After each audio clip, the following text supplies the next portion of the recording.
Odofo eneso ayenyankopon epe ema me no wahia ewo nkranhye dwumadi a wo hwe ewo Adom TV so me amede dwumadi ho chia me obetimi afra me ni tekotego majo so me ma kwaba ede badwumadi we so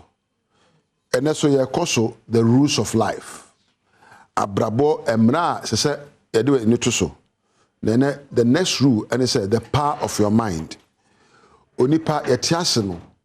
emra ese wodi so eye nioma ade dugu adwen proso. You see, whatever is in your mind, you become. Adebia dawa adwen proso no, and the child abeye. And therefore, if you want to change your life,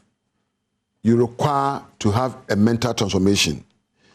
Our minds or our mind is the eye of the most amazing things we do or we cannot do. Ya dwene ene tumidie I bet you the no ma ebeyo ene ma yenyo no ewo so enti onipa wo ye wadwene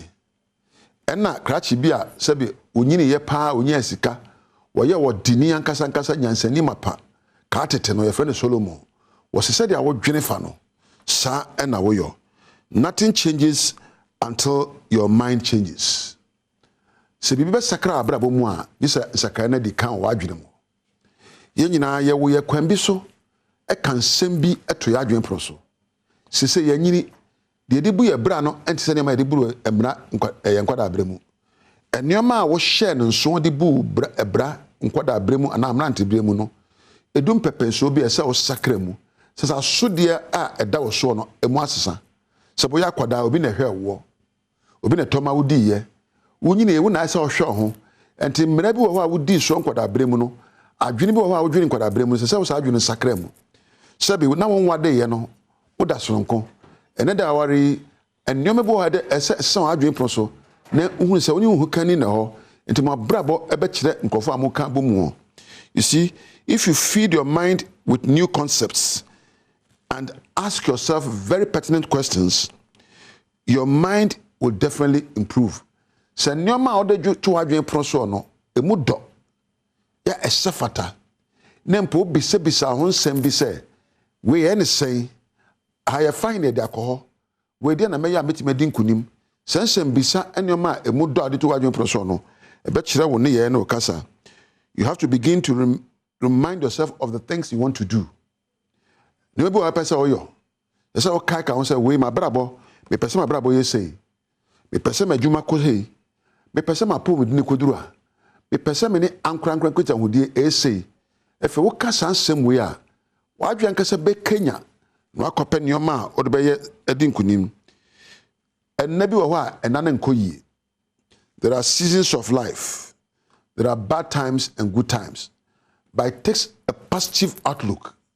to overcome the challenges of life. Today bia abrabo nkoyi sikasem nkoyi apomodini nkoyi aware nkoyi ye nyamu enwane ye gina no epa adwempa adwen ho te adwen ehwa adwen da odon no kure so adwen nyansa adokromo ena edebubra menwana brabo. You cannot change governments easily. Amemo wo ntimi sesemu neither can you change your church. If you are sorry cross some obetima some sorry obetima some amemo esa amemo we nye obetima some atade e hye ba ko sisa obesesa osuba no nothing will change. Ma men kan kire o say ye bebre ena enye sade ete ye ne epeye ye wotu abusua bim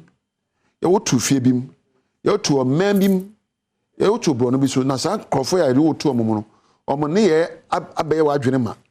ye wotimi ye wontimi nye me se ye wotu omam bim ene ye wotu abusua bim ene ye wotu bro no bi so na sa abusua ne oman ne bro no ye wotu no won ne ye ena wasua ya no bi sa sa ne ye we no ne kwan so ana sa ne ye we guma adwen pro so a edibu brae ne kwan so wa wo hwa abrabo mo ne ye bi wo ho a wo na di a emwa wo nkoso ensembu a wo ka emma amanfo mfa buo ma wo se hunu se nyina fi wa adwen pro so ti de kan se ko adwen mu na bisa ho se adwen be na medwen a ekenya matenka na se adwen bi a benya dwen bi a be kenya atenka na atenka be kenya se de hunu ho fa na hunu obi fa na no be kenya enioma abeye enti se enioma a wo ye ne nkoyi a emu obi aten wankasa bukom poko wadwene mu na said ya wadwene no ene wonne you may know how you are behaving based on thinking about what you are thinking. I say wadwene nyoma wadwene ho yie can't timid I say think twice where adwene ho yi wa tinka adwene ene wo nyansa adwene ebu ade ne beto adwene mu a o mekoyo wo sha baba wa na o mekope no o we de ye bokọ mekobobi ene atinka a wo pese be o denti na mo matinka adwene ba fakọ sonia so susu se sa tinkan me na adi a ade ne susu so ba sa tinka akwankyere a me di akire ya sebe me de no ansa me wensa me de no ansa me woro ma entade me de no ansa me gya me homa member se me de me gina TV so sebe ma yi nkonya aye ne o mensa mfata no sa tinka no e ba me mu no e papa atinka adwene nko ene nyansa adwene nko na apese wo ye obi abadwene adwene pa mo atinka enkohye wo nyansa adwene chi ase na susu na hunu se ya beye no se de tie bia no e susu so ba adwene bia abadwene be kanya ne ye bi na ne ye bia abeda na die no e wo ne susu so enti wa bra bo susu so nko yi a e mo bi sobo wade nko yi a e mo bi sobo so mpo wa pomodini nko yi a e mo bi sobro eye adwene a wodi kan dwene ye kenya atenka na wodi atenka na chire ene wonne enti hwe atenka a ehye wo mu eye odie abufuo atete empo enye yie sunsun abonfiayo santenka we na obehwe eyi na afri ho na wapa atenka ehye wo gidie na wapa odon no kore atenka na wama adokoro wadwene mu na de bubura abrabon na emre na wanhwe ne ebe dina ma wo esa adwene a wodwene nti odwadwen pa wote duaba papa na adwene fi a wote ne ma efi se bo odwadwen pa ekenya tenkapa de kenya ne ye papa nti abrabon sunsunso a wonya bia no ne nyina so ene wadwene a wodwene o me de me nsem fata me de me Ghana ni me de we mintimi nyo we de se ane no sa adwene na wodwene na ne wone ne mo gina ho esi nkete se me Ghana ni na me se obi o wiase bia de esi ntimi nya metimi ayo de bia ntimi nko metimi akwa de ye bia metimi akopɛ de esi enya na aba metimi asinkete nya kuduro ai de safata me emmo me yankrane na me yakane na me aframantem ni eno mfa ho ne mom adwen a medwen ya adwen a ekenya me ehye me nkuran adwen a safata adwen a gina wodo ene ahohyeso so adwen a gya kuduro so e de safata so wodwen adwen pa we a bibie ni obesu kwan. Nothing can stop a positive mindset. Nothing can stop a positive mindset. Bibie ni obesi adwene a eda kwampa so ebia na enkoye ba odwen pa you will change impossibility to possibilities. Adwene pa ekenya agidie,